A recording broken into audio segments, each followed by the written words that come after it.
Tujikaze, tujikaze, jikaze. Tujikaze, tujikaze, jikaze. Africa, tujikaze, tujikaze, jikaze. America, tujikaze, tujikaze, jikaze. You are listening to African Father in America podcast by Simon Javanokelo, live from Seattle, Washington, USA. Thank you so much for joining me for another amazing episode of this is not the Daily African Proverbs. This is a special edition. This one is called Afro Optimism, and Afro Optimism is just a new show that this is the very first episode, and I'll be doing this on Saturday mornings. I'll be talking to African leaders from across the African continent and also from across the diaspora. And today I am truly privileged to be here with the incredible Professor Engda Hagos, who is a very well accomplished leader from the Ethiopian community. He's originally from the Tigray region of Ethiopia. Tigray is in the northern part of Ethiopia, and today we will be talking about a story from his childhood. We will be talking about the Ethiopian crisis, what's going on over the past few years, what's going on now, and also we will be talking about what's the future for Ethiopia. And then later on you can learn how you can stay connected with Professor Engda. And also we will be bringing in Nohe,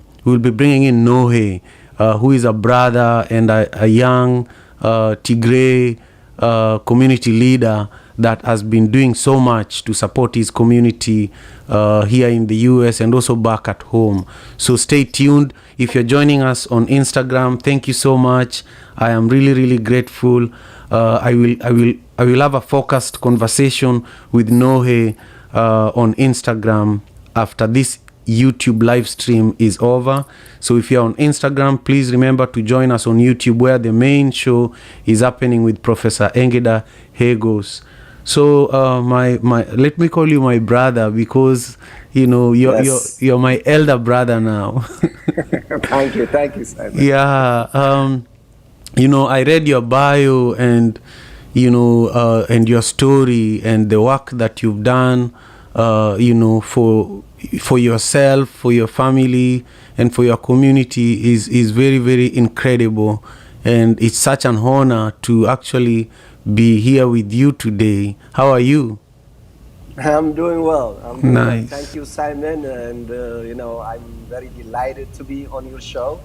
I saw many of your shows. It's very amazing. What you do is very inspiring and give many people, especially African people, like different perspective and learning. So I'm very, very happy to be here this morning.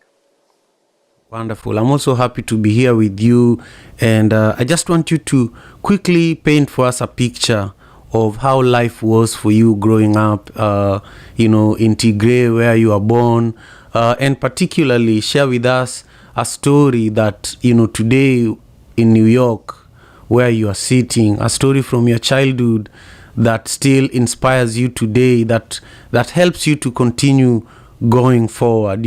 For me, I grew up in Manyata in Kisumu, Kenya. Manyata is one of the biggest slums in Kenya, and many people who have the ability don't want to live there. They want to go and live in places that are a little safer. But when I was 8, my mother gave me a bicycle that I was using to distribute milk and bread in Manyata, in my neighborhood. And this is how I learned entrepreneurship. I learned how to live with people in community and advocate for people who are downtrodden. And I want you to share with us a similar story, because for me, when I remember that moment, that's why I wake up so early in Seattle. That's why, I do my best with my 3 daughters. And that's why, I take time to listen to what's going on across the continent, so that, we can make our continent better, but by remembering some of these stories that really inspire who we are. So let's start from there. Paint a picture for us. Thank you so much for this opportunity. So I just wanted to start. I grew up in Tigray in northern parts of Ethiopia, and I was one of the tens family. We are a big family, and it is a small town, relatively not small right now, but growing up very small. And I had a very happy childhood, like any African kids, you play outside, you hike, you play soccer, and you do your work, all those kinds of things. So growing up, my parents are really high in education, although themselves did not actually even finish high school. My dad is a police commissioner. He was a big tough, but he got it through experience. And then my mom is a stay-at-home, but they are extremely loving and caring and continuously support our education. So I think what I want to talk about inspiring is in terms of education. My dad always believed your education, nobody can take it away from you. So when I grow up in Tigray, I think when about teenager, like, ninth grade and so, kind of, there was the same problem right now happening in Ethiopia against the Tigray's ethnic group happened back then also. There was a lot of killing, a lot of arrest, and a lot of, because of, you are from Tigray, basically. So when I grow up there, I had a rough childhood, kind of the environments are very difficult. There was a lot of bombing, there is a lot of killing, seeing people dying on the street. That was very psychologically extremely difficult. And even I remember when I came here, I see planes and stuff. I used to be scared because of that childhood trauma happen. But regardless, at that point when I was ninth grade, my dad, told the government tried to capture me for military, and he sent me to go to the south where my brother was there. So I think then I finished high school there. So my dad seems very inspiring in a way that I was not doing well in school. I was actually, my older brothers, four of them, they are extremely educated in medicine or engineering or science, chemistry, like mathematics. But I was not really an invested person. Because of, I think, maybe the trauma or whatever. But because also I was not really studying, and so my academic performance in high school was very poor, and my dad was really, really worried. But he believes on me. I can do this. Always inspire me. You could do better. So one of the strategy he did was he asked my brother to come from the university and then to chat with me. I remember when I was ninth grade, he came and then we spent the whole summer together. And he told me, how I can get out from this kind of disaster. Of course, I was a teenager also. Biology plays a role. My hormone changes, all those kinds of things. And finally, that things always stays with me. And I did a little bit better in high school. But then, unfortunately, I fled to Kenya, because of this war and because of arrest. And so I went to Kenya with many, many troubling problems, because some people actually, they couldn't make it because they can be eaten by wild animals. Some people, they could be killed by the government. Fortunately, I made it to Kenya, and then I was in Kenya for about 15 months, a year and 2 or 3 months there, and in a refugee camp. So I didn't have opportunity to go to school. But when I came to the US as a refugee, then I used to work about 70 hours a week, which is very hard work, like, clerk and cashier and park attendants, stuff like that. But always my father told me, you need to move on. He always told me, education, no one can take your education from you. So I really want you to be like your brothers. You need to be continue your stuff. So I also, what makes me really interesting as an African, when I came here, I used to work a lot and then send money. And he told me, I don't need your money. I want you to go to school. And that is really amazingly inspires me. I was like, oh my God, I'm giving the money. And he said, I don't need any money. You have to go to school. So this words, this advice stick with me for a long period of time. And every time I finish something, I always remember my dad. When I did my undergrad, I was working nearly full time and then taking full time classes. It was very difficult, very tough. But always I tried to give up. My dad told me, like, the voice as they come, you have to go, you have to keep going, you have to keep going. So after I finished my undergrad, then I did my master, and then I tried to stop there. My dad like, no, you have to go. This voice are inside me. I could do better. I can continue. I can have this, anybody has unlimited possibilities. So I think what my dad will put to me was, there is a possibility, there is infinite possibilities I can do. And then I did finish my PhD, and then I am here where I am, which is really inspiring my students. I told them my stories, and then I told them, as teenagers and 18, 19, they have a lot of social problems, interactions, academical challenges. But then I think once they hear my stories, they kind of like, I can do this too, So there is this kind of inspiration is passing from my dad to myself, to my kid, to my students. And then I also advise my kids. I have 2 kids, 2 girls also. I am raising now by myself in Hamilton, New York.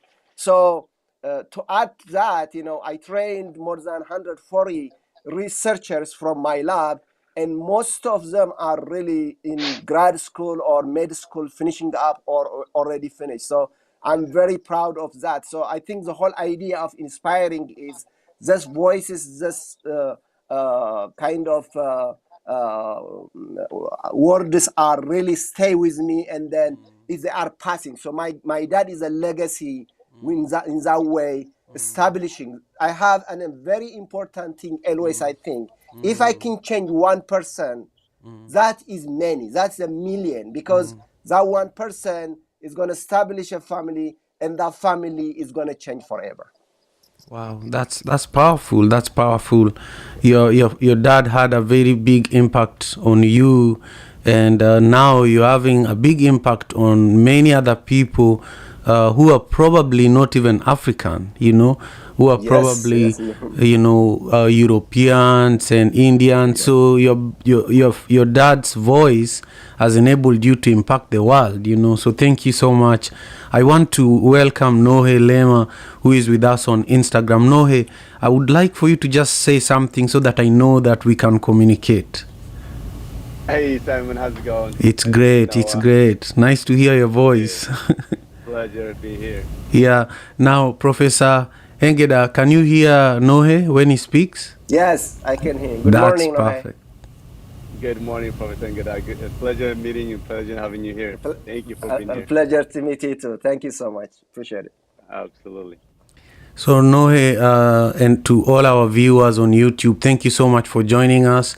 To all our viewers on Clubhouse, thank you for joining us.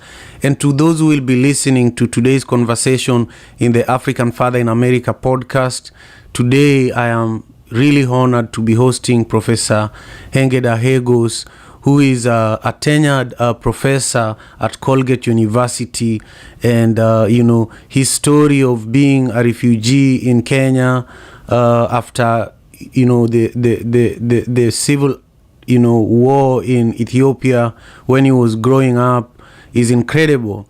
And now we are being faced with another genocide in Ethiopia, and it's almost it's really traumatizing for someone who lived through this as a child to also relive it as an adult.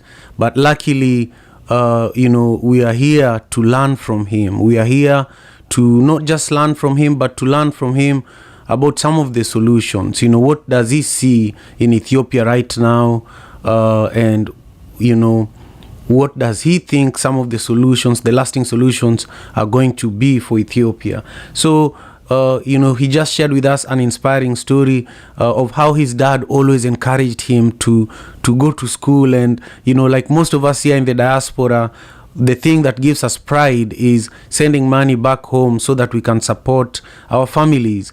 But he had a father who told him, no, don't send me your money, but invest your money in your education, because nobody can take your education away from you. So that's the kind of individual we are hosting here today. And Nohe, do you have any comments before I go to the next question? Man, I'm literally speechless, to say the least. You said it well, especially to see individuals like Professor who are living, as you say, as a childhood and now currently as an adult, and now his children are living it. And the saddest part is like this thing is very, very avoidable, that we were able to avoid it. Not only the Tigray, the Ethiopian leadership, but also the African Union. Like they are literally going to the country that's committing a genocide, yet they're not going to mention anything about it. They just like avoiding without saying anything. That shows you how much the lack of the leadership in the African Union there is. So, but thank you so much, Professor. Well said. Thank you so much. Appreciate it. Yeah. Excellent. So now I want us to go deep. I want you to take us back. You are a refugee in Kenya because of the instability in Ethiopia. Take us back there, and then how is that experience related to what's going on now? Over the last 2 years, we've seen a lot of deaths in Tigray, and now there's a famine in Tigray, and most of Ethiopia is unstable. And then most recently, the Ethiopian Prime Minister began initiating a peace process. So just share with us your perspective on, where Ethiopia is and where you think Ethiopia needs to go. And then, Nohe, I'll invite you to share your perspectives on this in a moment as well. So, Professor, Absolutely. Carry on, please. Okay, thank you, Simon, for that good question. So I think, what is sad part about this war is it is a man intentionally made to attack specific groups, which is the Tigray ethnic group. And these kinds of wars are happening over and over for this ethnic group. Every 34 years, there are this kind of nonsense things, just mass killing, kind of rape, kind of, arrest and stuff. What is unique from previous ones, from the previous governments which are doing the same thing to our people is this is systemically raped women, as age as young than 4 years old and as old as 80 years old. Can you imagine nuns, Catholic nuns were raped? Old women which are never thought of this are raped, and not only raped, but it has attached with that a kind of, we're going to eliminate you, we're going to destroy you, we're going to kind of killing your blood, because having sex with you guys will make the Tigrayans to go away, and we're going to just banish them.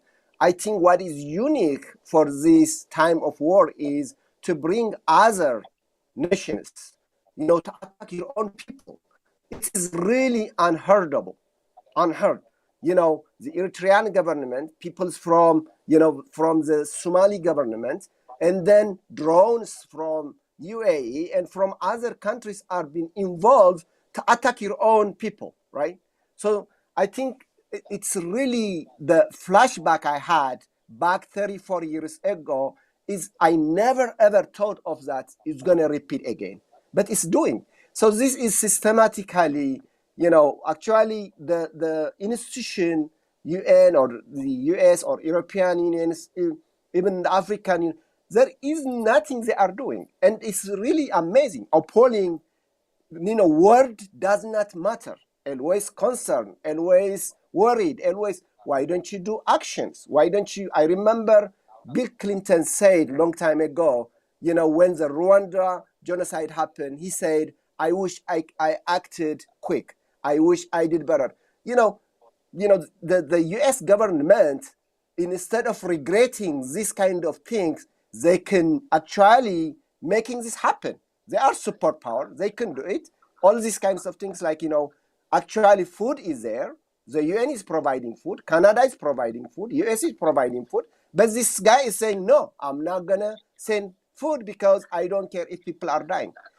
Medicines, a lot of people with diabetics, with chronic diseases, with kind of, dialysis, simple things, people can heal, are dying. Children are dying. Pregnant women are dying. There is no painkiller. You cannot perform surgery. There is no even gloves to use this. Never, ever in 21st century imagine to do this.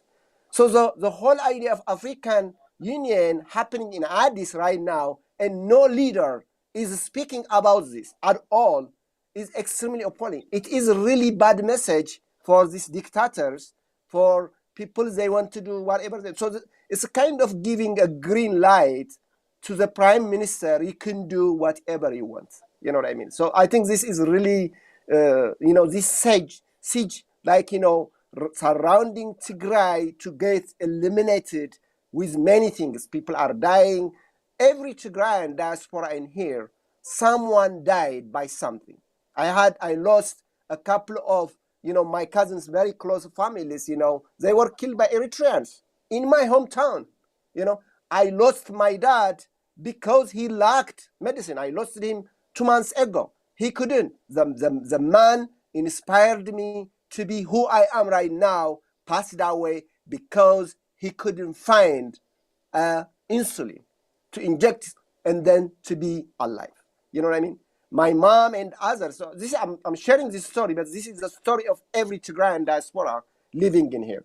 So I think this kind of things need to stop. I think the world, leaders, the European Union and the United Nations and some institution like African Union need to act to stop this madness. Totally. It's really unfortunate that the narrative that I have been seeing over the last few months. I saw a huge campaign that was led by many other Ethiopians who are not Tigrayans that were saying, the Tigrayan leaders who are leading the Tigrayan forces, were in power for a long time, and so now they're trying to get back in power. And it's unfortunate that many of these same people don't see the dehumanizing of women, the nuns, the killing of children, the deaths of elders like your father that you're describing. What would you say to to not only Ethiopian people? You've spoken to African leaders, but ordinary African people who are also perpetuating this narrative. What would you say to them? Well, I think the idea of some leaders did some mistakes when they were in a power is different to condemn, different than condemning the whole ethnic group, condemning the whole religious group. It's unheard of it. You know what I mean? So the people, they think that TPLF along with others are ruling the country for 27 years, then deal with them. Why are you killing ordinary people? Why are you killing? I know when war started, I know people died. When I grow up, there was a lot of wars. Even in my hometown, some people died. I'm not saying that. During war, people die. But there is a systematically to eliminate one ethnic group, systematically to eliminate the heritage of that place.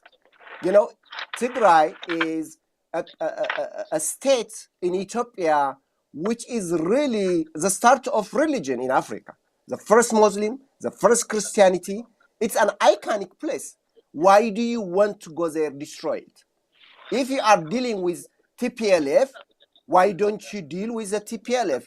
Why are you systematic? So I think it's an excuse. To me, it is rather an excuse, having some different agenda, but you need to come with now they are saying, everybody is TPLF now. You know what I'm saying? I have a different ideology. Everyone cannot be the same party.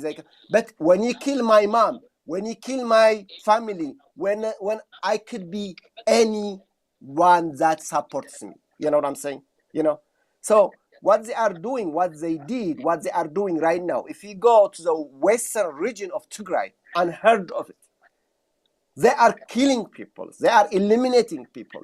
This is not TPLF. There are no TPLF there. Where is this idea of TPLF? Where is this idea of ruling? So if one leader, let's say, Abiy is a leader, at some point, for instance, if, he's going to leave the power and somebody comes, whoever comes should not attack the Oromos people because he claimed to be he's from there. They don't have to. Why? Ordinary people should not be attacked. But the systemic attack in here is you have to create an excuse. The excuse is, because all the Tigrays are supporting TPLF, we should eliminate them. This kind of systemic attack is deliberately happened. When TPLF was in power, they did good stuff and they did bad stuff, like any government. Not leave alone, Africa is exercising democracy. There was, of course, human rights abuse. Of course, there was a lot. But there was also development. There was peace. There was work. People are sending their kids. In Ethiopia right now, in most regions, students are going to school. People are struggling to eat. This is not, a kind of having an excuse, TPLF ruled for 27, and then we're going to do this. You don't bring Eritrea, other foreign countries, to attack your own people if you feel like TPLF is a problem. Right? You know what I'm saying? When TPLF was in problem, deal with them, do whatever. You know what I'm saying? They do whatever they want to do that also. You know what I'm saying? You deal with the political, but not with ordinary people. So I think my message to Africa people, Ethiopian people, in general, human beings, we are different from animals because they have this consciousness. Consciousness is critical. So no matter where this problem is happening, we need to do it. We need to support. You don't have to support any organization, any political thing, but as human being, you need to say something about killing.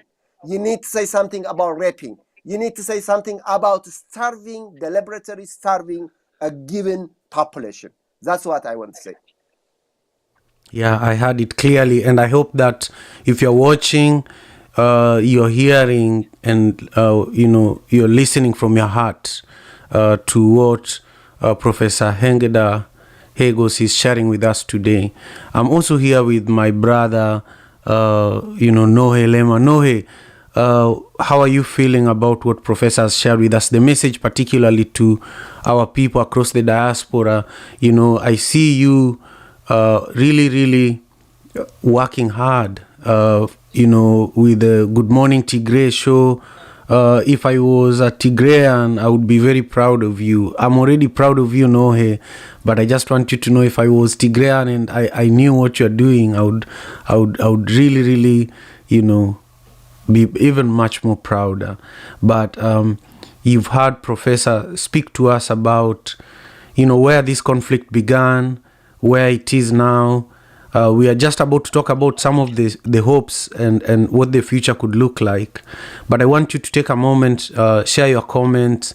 You recently hosted us with a number of other people who have also been impacted, people like me who have been creating space for Tigrayan people to share what's going on in Tigray and to seek help.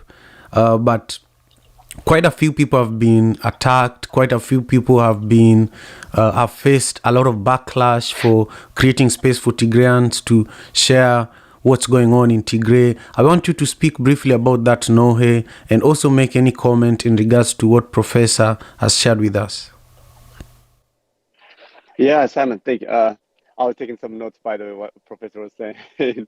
And it's man, sometimes we're approaching to 460 days now, and things become it numbs you when you hear these stories.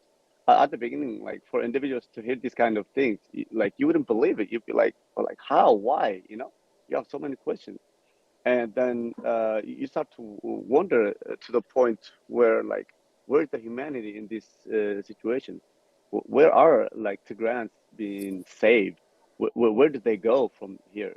And you see, like we have like millions and millions in the IDP, internal displaced people, and like we see drones. Imagine drones attacking the IDPs, and like them from the like the refugee camp within your country, within your region. Where else would you go? You know, then you'd be like in the mountains, and we see people due to the lack of food, they've been eating wild leaves, just like from the street on the wilderness, and that's how much desperate they are. And we see uh, after the looting that happens to like over 92% of the hospitals in the Tigray region. Now, like I'm gonna take a little lesson here. The tradition clothes in Tigray, the majority or if not all, is made up of cotton. It's all cotton, the white clothes, very beautiful. Now they are gathering all the clothes from the ladies, and they are cutting it, the edge of the cotton, and the cotton itself, they're using it for surgical materials. In a surgical, imagine that's how desperate they are. And I know earlier Professor mentioned about gloves, as easy as gloves that can be able to get. That's how they like they run out of it. Now they're washing them and try to disinfect them as much as they can by washing them, dry them, and be able. And of course, there's no dryer or anything there. They have to dry outside, which means it's exposed to the outside bacteria, germs, and all those insects.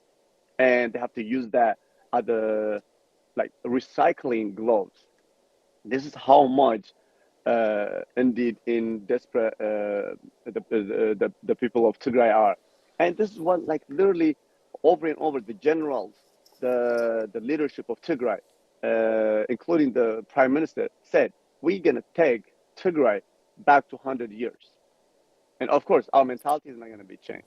Of course, the Tigray mentality is not gonna never, let alone to go 100 years back. It's not gonna go a day backwards, because always forwards. Always, what can we do to improve our lives, our life system, and our community, and our region in general? Like Tigrayans like worked their butt off to make Ethiopia where they are at the point to per se. So, and now like for Ethiopia to give, quote unquote, give back in this way is very disappointing. And not only like, so you would say not all Ethiopians hate Tigrayans, okay? Then why don't we see protesting these kind of things? We've seen like and I'm so grateful. We've seen so many different protests previous to this regime come to power, that in regards to there were some companies trying to build a factory around church. People would go out to protest that, like hundreds and thousands. By the way, I was one of them. I protested that, and the same church got destroyed, looted by the Eritrean soldiers and the Ethiopian soldiers. And guess what?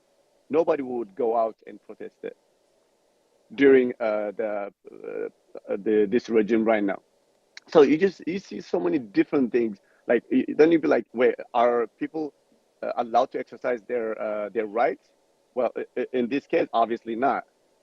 But then what is the issue that we'll be able to see? It's because like they hate Tigrayans just in general, and people say, oh, like Professor earlier was mentioning about TPLF.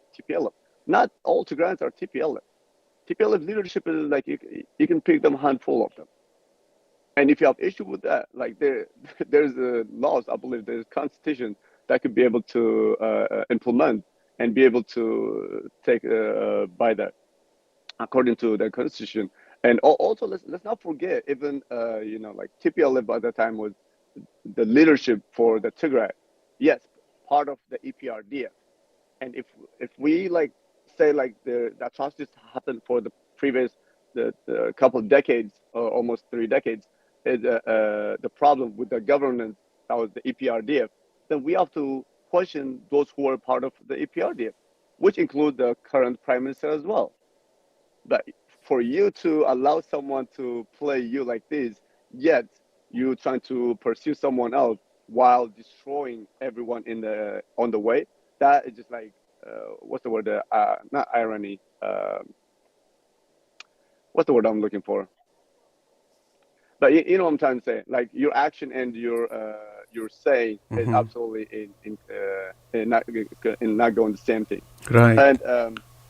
And we've seen recently there's the second wave of arrests that's going on to Tigrayans, and the reason that they given us is due to the African Union is about to happen in Finfinne, and we don't want any issues that been come from the Tigrayans in the area. So because of that, they use that as an excuse to put Tigrayans in a concentration camp. And like this kind of things going on. And recently we saw a Tigrayan girl in the southern area, southern part of the Ethiopia in university. I think someone came from outside the university, was not a student, and stabbed her to death. Excuse me. And stabbed her to death. And she had nothing to do. This girl is just like innocent little girl who was at the university trying to get education. And these are the suffering all Tigrayans are going throughout the whole thing. And like with what Professor was saying, it's just absolutely important. Thank you again. You're most welcome, Nohe. Professor Engda, when you hear a young Tigrayan like Nohe, very knowledgeable about what's going on, when I look at him, I also see a younger Professor Engda, and I feel that you and the Tigrayan community has done a commendable job informing the world about what's going on, raising funds and mobilizing the world to stop the Tigray genocide. What do you say to the young people of Tigray, Professor, like Nohe? What can you say to encourage them to continue doing the work that they're doing? Absolutely. I mean, I was extremely impressed when I see the war in Tigray is unjustable. The war in Tigray has many atrocities happened. And the way I look at it, people in Tigray, how brave, they live, they share, they serve as a community. But to add to that, the diaspora, it's not the young, it's not the older people. I feel like myself, I'm not young anymore. It's not me. It's a young, first, generation in here in the US make this happen. All this demonstration, diplomacy, I believe, the pressure, if you look at it, what happened in many places, including Yemen and Syria, wherever, Tigray is different because of its own people. Tigray diaspora are they did an amazing job in, by getting out to demonstrate, very organized. These young people, some of them, they never even knew Tigray. They never been there at all. But you don't have to be from Tigray, actually, to really be against this war, because it's unjustable. So I think, if you look at this Twitter, they are everywhere tweeting. If you look at it in terms of community organizing, like Noah is doing, it's just amazing things are happening because of this Tigray young generation, which are really, I'm hoping to take Tigray to the next level. So I would encourage really these kind of things, when they are extended for a long period of time, we lose hopes sometimes. We shouldn't lose hopes. I think we should continue fighting. Fighting, in a sense, is a simple doing by tweeting, a simple thing, by reaching out to our, Congress people. We pay taxes. They need to help us in doing this. We are not asking for something, extraordinary. We are asking, let's feed our people. The medicine need to be available to Tigray people. The WHO director, Dr. Tedros Adhanom, mentioned 2 weeks or 10 days ago, it's only in Tigray. Wars happen many places throughout time. It's only in Tigray WHO cannot deliver medicine. Even he mentioned Yemen and Syria. During the war, they never, WHO, is delivering medicine. Even in Ethiopia, the neighboring regions like Afar and Amhara are receiving medical supplement, but not Tigray. This is really out of humanity. You know what I mean? So I think for the Tigray young people really doing an amazing job, I really encourage them to continue doing that. I really encourage them to involve more. I really encourage them also not only doing them themselves, but reach out to other Africans. It's very important to think a little bit of outside the box, because I know it's challenging to bring people to demonstrate, because these people have a job. You know what I mean? They got out from the job. The weather is terrible. Sometimes raining, sometimes cold, sometimes hot. But still they go out and do all this. They are sacrificing their time and money and energy. But I think they should continue what they are doing. I'm very impressed by what they did. But also I think they wanted to make sure that they're going to reach out other Ethiopians, you know what I mean? And other Africans, so that this awareness need to be continued. We don't have time. It has been almost 15 months. There is no time. People are dying. Right now, children are starving and dying. Right now, pregnant women are dying. Right now, elders are dying because of medication, lack of medications. You know, like now, a lot of people are psychologically impacted. You know, they did raping in front. You know, they did rape, and they ask the parent to watch while they're doing this. Can you imagine what kind of psychology? We are just looking the superficial about dying or only the psychological impact Tigrayan people are passing, the psychological impact the diaspora people are passing. I don't sleep well, you know. I don't have any communication. I don't know whether my parents are alive. No, Tigrayans know right now whether their families are alive or not. We don't have communication. We don't have any way of reaching out to our people. You know what I'm saying? This has to stop. So if this has to stop, we shouldn't give up. We should continue. We should include others, and then hopeful something will act. I think we should pressure the US government to act. I think we should pressure the Canadian government, people in Canada, to act. We should encourage or push the European Union to act, the UN to act, and then African Union to act. I think I'm hopeful something will come up, but we need to really work day and night to do that. Thank you. Thank you, Professor. I do have one question, and then I want you to think about how everyone who is watching and listening can actually support. And think about organizations and events that happen regularly that people can show up for, people can help. So this is a question to you, Professor Engda Hagos, and I want you, Nohe, to think about an answer from your perspective as well.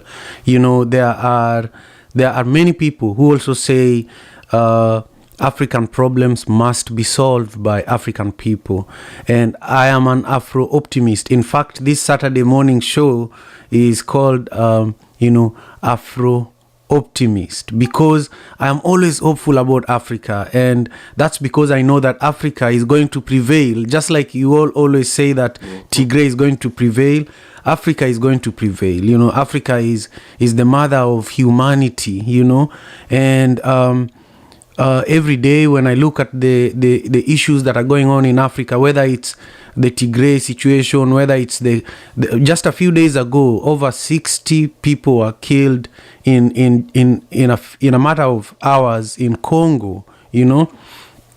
But I'm still very optimistic, because out of these very sad events, inspiring leaders are raised. You know, we have Nohes, we have you. These challenges don't finish everybody. They bring people that live these experiences and want to make the world a better place.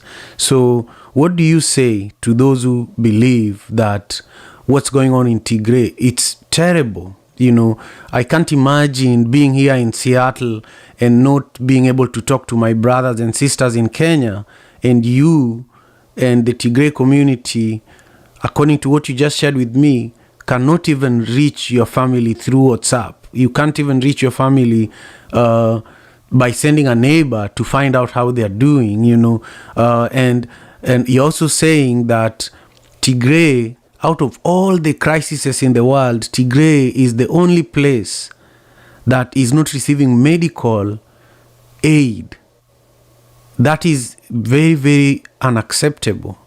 So what do you say to those who say that African problems must be solved by Africans only, and you cannot invite the West, you cannot invite Canada, you cannot invite the US to solve African problems? But also, I also want to say that if that's the case, then why is the United Arab Emirates providing drones for bombing Tigray? You know, so I already have kind of an answer, but I want to hear what you have to say about this. I would say this is, again, another lame excuse. You know what I'm saying? If this kind of problems happen in Europe, they will act right away. You know, it's not about human rights. It's about resource. You know what I mean? The Westerns, if they want some resources, they will act. You know, Saudi Arabians are actually the most dictator, no like women rights, stuff like that. But the US is colleague with them. Working with them, the United Arab Emirates, the same kinds of things. So I think when you look at it, African problems solved by Africanness, it's not consistent. You know what I'm saying? I wish we can solve our problems, and we will. The young generation will do it. I have no doubt Africa will exercise democracy. We don't need democracy to be sold to Africa. The Western democracy not necessarily going to work in Africa. But traditionally, you know, there is a democracy level in Africa existing for a long period of time. It's just taken by these dictators, by these really, you know, unhuman leaders, you know. So I believe that, you know, the young generation of African is not going to take what the Western are going to tell them all the time, you know what I'm saying? So I think I'm hopeful on that change.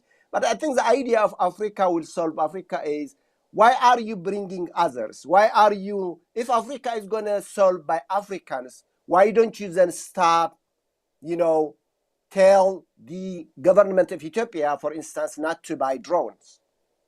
You know what I mean? Why are you supporting your machine guns, your drones are using to kill innocent people?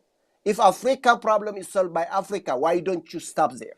Africans, we are wise people. I think we can solve our problems. But there is a lot of interference. The history of colonization, the history of land dispute, the history of all these are creating problems of that. So I think, you know, at the end of the day, do they really care? Do the Western really care about Tigray, for instance? I just want to focus on that. Do they really care? Whether people are dying, whether people are starving, do they care? If they do, how? Show me. Why don't you do Tigray no-fly zone region? Is it really hard for them? No. These are very superpowers. They can do whatever they want. Why don't you drop food by airplane? You know, it has been done before. They can do that. So the idea of this, oh, we're going to leave it to African Union. The African Union is, I'm so sorry, it's not functional organization. It's not. Because most of them are dictators. Why do they care? They have problems. The same issue what's happening in Tigray, they don't want to solve it, right? So I think the idea of this Africans solve Africans, if you believe on that, then you need to really prevent what external influences, like buying machine guns, like drones, you know, helping others to mess up. You know, African problems are usually occurring because of external forces. It's never, you know, Africans are traditionally, they can actually chat to each other and stop war. You know what I mean? But there is if you want to create chaos in Africa, all you have to do is give some people and then support them, and then they can create problems. You know what I mean? So I think we're gonna bypass that at some point. But I think the idea of this Africa is a world, is one of the continent. The world leaders have a responsibility to stop this genocide. They have responsibility. It's not an option. It's a responsibility. You know, innocent children should not die. The children, they are dying, they're supposed to go to school. They are dying right now. This basic stuff, shelter, food, water, every human being need to get, people are not getting. You cannot say African problems are getting. But again, it's an excuse to say that because they were like, we said it, Africa can solve their problem. It's not our obligation. It's not our need. Thank you, Professor. My brother Nohe, I want you to chime in on this. Just share your perspectives on this question briefly. Yeah, definitely, Simon. Thank you, Professor. That was well said. At this time, it's as a joke to me. As much as I used to believe it so deeply, I was very, very huge follower of Akon, his industry, and what his platform that he has, his vision for Africa that has. Same thing with what Muhammad Gaddafi had, and same thing with brother from Burkina Faso who got assassinated, Simon. Sankara, right?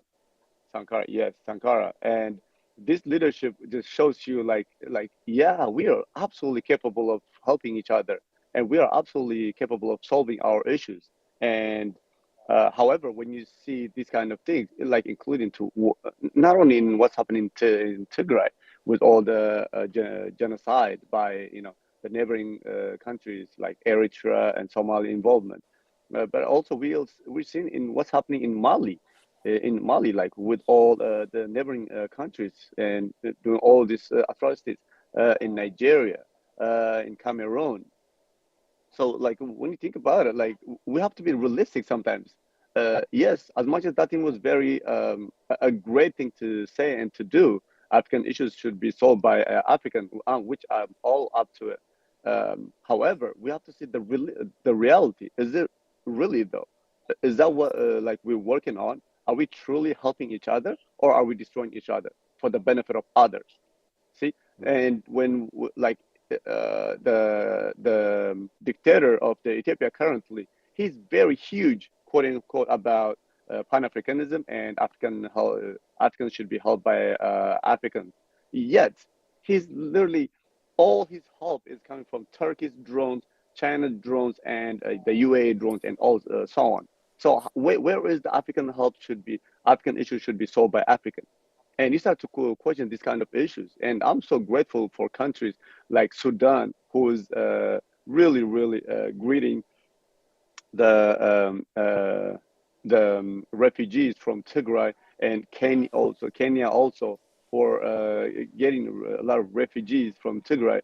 And you do get, I'm not absolutely gonna dismantle it for the African problem should be solved by African countries. However, like in reality, it's absolutely the weight is really, really weighing on the other side, which is very hurting Africa. So we have to see the reality. I actually had a good conversation with other brothers from the West Africa in regards to talking about the issues, the involvement of France, how much it's very hurting the west side of Africa. However, Simon, I'm gonna tell you this. This is where it got really heated up. If France came and said, "I will help Tigray," I am 150% so grateful for that. I'm gonna tell you why. Because African countries are now destroying and killing Tigray and putting Tigray on the verge of life and death. Because Somalia and Eritrea are part of Africa as well, and other countries who are supporting Abiy's decision for what he did, for like what he did. So when we have outsiders, like we are so grateful, and I'm absolutely gonna support that and advocate for any help, especially when you're on the verge of this. However, if you're like, if countries are stable and they can be able to support themselves. And then we can talk about these African issues can be solved by Africans. Like I can take you to the quote where Nelson Mandela was in the States, in the US, and they asked him one very critical question about, hey, you defeated apartheid. You were like the visionary of South Africa. You were not only South Africa, the African visionary. However, you're working with Cuba, Fidel Castro, and the Chinese Communist Party. Like, why is that? And he gave them one and very simple and very realistic answer. He told them, just because they are your enemy doesn't make them my enemy. And that is absolutely on point. Fidel Castro helped South Africa on the liberation of the apartheid? Of course, yeah. The Chinese government at that time did, yes. So that's how it should be. If individuals, countries, group, communities are helping you and your community to be liberated, to be in a human life, absolutely, you're with that. And that's what Tigray is looking for. Even though right now, no one is stepping up to do it. And that's why, like, you've seen me on the Good Morning Tigray in Twitter for 12 hours, 7 days in a row. Like, even right now, my other brothers and sisters are taking care of that for me while I'm having a great conversation with Professor and Brother Simon. It just shows you, because Tigray, the people of Tigray doesn't have any representative outside the region. So, like, it's the diaspora's responsibility to say what it needs to be said. And this is what this one of the Ethiopian journalists that said it, like, so purely. He actually put one of my videos while saying it. And he said, it's not the Tigrayans' comfort. It's not the Tigrayans' comfort. Rather, it's their expectation when they go to protest and to advocate for Tigray. It's not weird because we're comfortable when we go out there, but it's our expectation. Our people back home are expecting us. There's a huge difference out there, and the expectation and the actual comfort people are doing it for. So, yeah, with that being said, Simon, it's all about like who is helping who, and we really want to like focus on that. And Simon, if you can give me like a couple of minutes, I'll be back and I'll be here. No problem. No problem. I'm definitely here. And also, while you go, think about, how the people are watching can support. We are getting towards the end, and I think once I wrap up with Professor, we can focus more on the Instagram part. Maybe you can invite one or two other people, then we can have another 30-minute conversation. So I'll come back to you, Professor. Share with me now, how can people who are watching this support? And also, I don't think that you've really shared with me, your hopes for Ethiopia. Like, if you had the power to change things, how would Ethiopia look like in next year, the year after next year? What would an ideal Ethiopia look like for you? I thank you. That's a great question. I think the ideal, if I want to imagine how Ethiopia looks like, is a peaceful Ethiopia. People respect each other. People exercise their rights. People.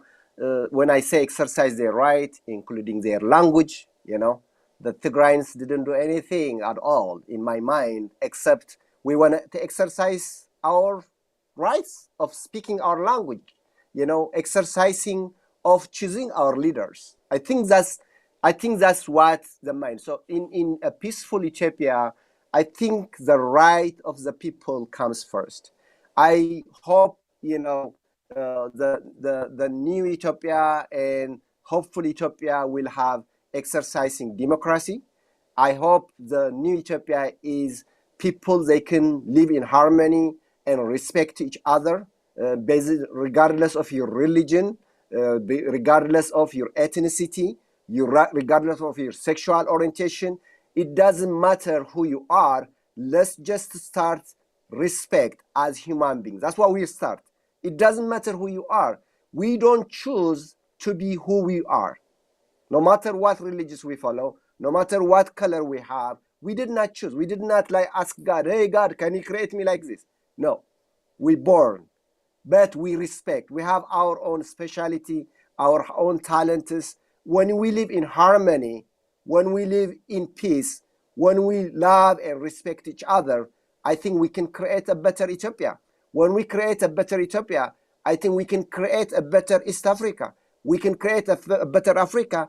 And then that is how I look at it, So peaceful, exercising democracy, respecting human rights, love each other. And, more importantly, we are all different. We are diverse. Respect each other.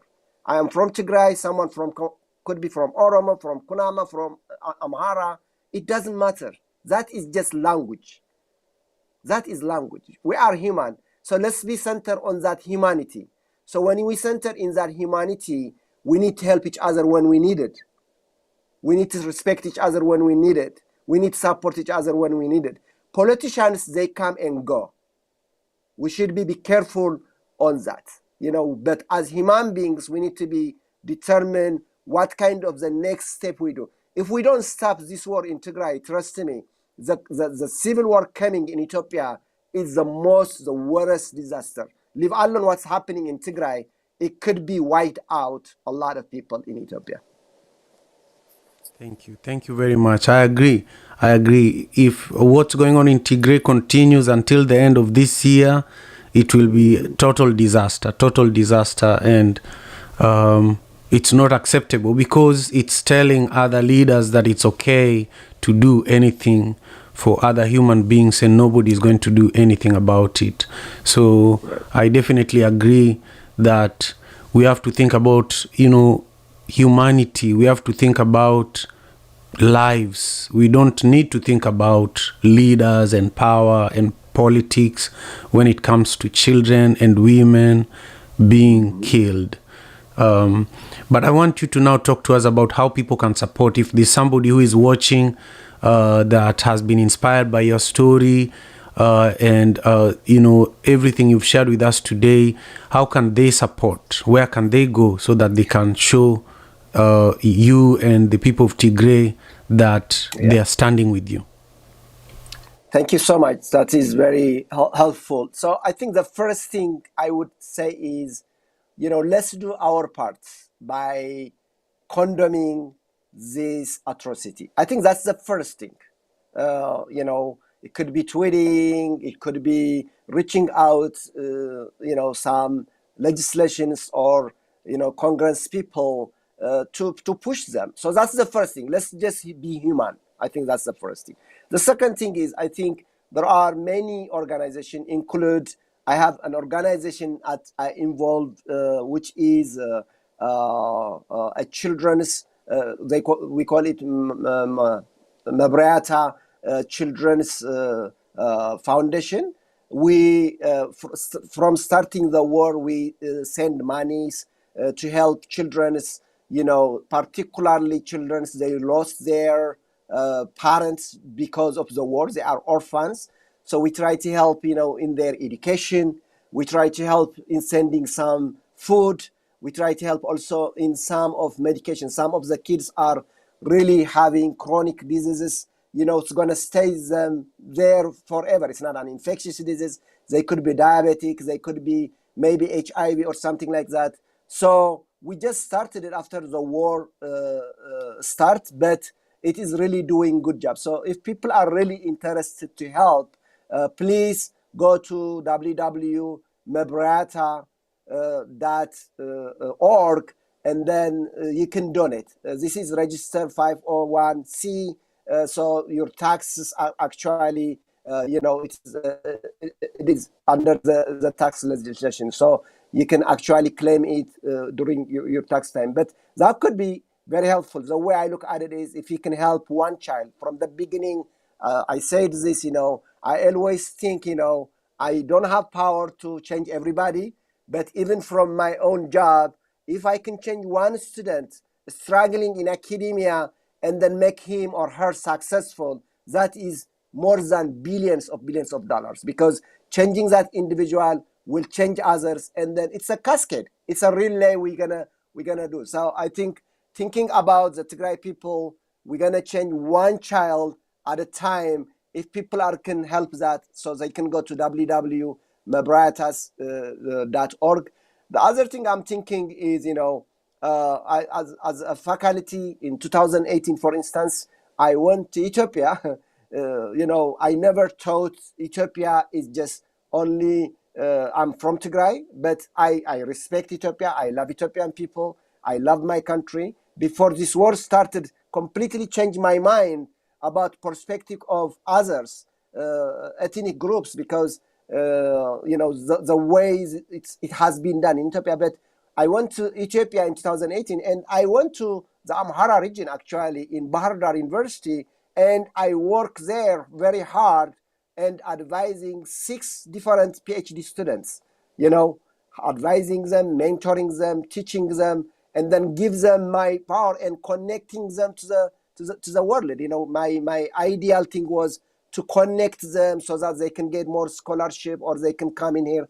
So I'm thinking to create some kinds of bridge between the US universities, including the institution I teach, Colgate University, to connect with an Ethiopian institution, particularly Tigray, for instance, for now, because in Tigray now everything is destroyed. There is no institution at all except in Mekelle, maybe the University of Mekelle. Everything else, all the universities they just destroy them. They systematically destroy them. So I think the idea of rebuilding this, in terms of finance, in terms of knowledge, in terms of research, I would really interest. So if people have an idea or if people want to talk to me, they can email me at ehagos@colgate.edu. Colgate is COLGATE.edu. So if they do that, I think some ideas, some concepts, this could be any institution, any professors or researchers or anybody want to really involve in this, they can do that. So I think those are the 2 things right now I'm thinking. But outside the box, there are many organizations from Tigray, so in the diaspora. Look at them, and then if you feel like you trust the organization, please donate. Even $1 a day is a lot. It saves $1 a day in Tigray right now can save many children. They can eat, they can have clean water, they can at least survive for now. Maybe there is no education. So I think I would definitely just pay attention, give a little bit of time, give a little bit of energy to really thinking outside your family, outside your box, outside your comfort zone, and thinking about others. Thank you very much, Simon. You're most welcome. You're most welcome. Now, I want you to just share with us, any closing remarks that you have, any comments in regards to a question that you really wanted to respond to that I might have not asked you. And then we will wrap up our live session here with you for the African Father in America podcast for today's conversation. This is the first episode of Afro Optimist, which is something I hope to do with leaders like you, leaders like Nohe, people who are trying to transform Africa. Despite how deep of a hole we are in, we have to have people who are trying to help us so that we don't sink completely. So your closing remarks and or any comments that is in your heart that you want to share before we close. And Nohe, stay with me because we are going to wrap up in a moment on Instagram. Thank you so much. I just wanted to say, thank you for this great opportunity. I'm very honored to be on your show today. This is really amazing conversation. What you are doing really is inspiring, and what you are doing is really hopefully will people listen and hear and do their part as humanities. So I think my remark is I would look at it in two kind of ideas. One idea is the idea of my life. For instance, my struggles, what I mean? Coming from a childhood, struggling, went to the refugee camp, sometimes a matter of survival, whether, sometimes you eat, sometimes you don't, sometimes hot, sometimes cold. You came up from that, and I came to the United States, and in the United States, having hard time in terms of language, in terms of to fit, culture. And this is just not only my story, it's a story of many diasporas. But what holds me going is I can do better. You know what I'm saying? I never gave up. So I think to the youngsters, you have huge potential. To the youngsters that are listening here, there are huge potential. Education is the key. I know society is changing, I can make money without education, whatever, but education is the key. Today's I am here in this show because I have, some kind of qualified things, right? But there are many people, I am sure, they can speak much better than me. I know that, you know what I mean? So I think what I'm saying is education is the key. You know what I mean? Don't just work for average. You have to keep trying all the time. Nobody can tell you what to do or not to do. It's critical. There are a lot of negative aspects coming from your family, coming from your friends, coming from your work. These negative talks, these negative minds need to be go away. It's your choice to hang out with positive people. It's your choice to think positive thing, to talk positive thing. By doing all these things, you could do anything you want. The idea of something is hard will be away from you if you have this positive mind. The idea of every single day is gift. It's a good day. We are talking, me and my Simons are talking today. It's a good day for us. Compare, people are now in Tigray dying. Appreciate your life. Acknowledge your privilege, but don't stop there. Help others. Okay? So that's one thing. The other thing I want to say is about, along with that, is the problem we are facing in this world, including wars, famines, all these kinds of things, including in the US, discriminations against, black peoples or against women, against this kind of things are need to have another perspective. So the whole thing is, I think sometimes we need to think other out of our boxes to think what is going on in the world. So what can I do my part? It's not only money. Money is one part. Can you contribute your energy? Can you contribute your mind?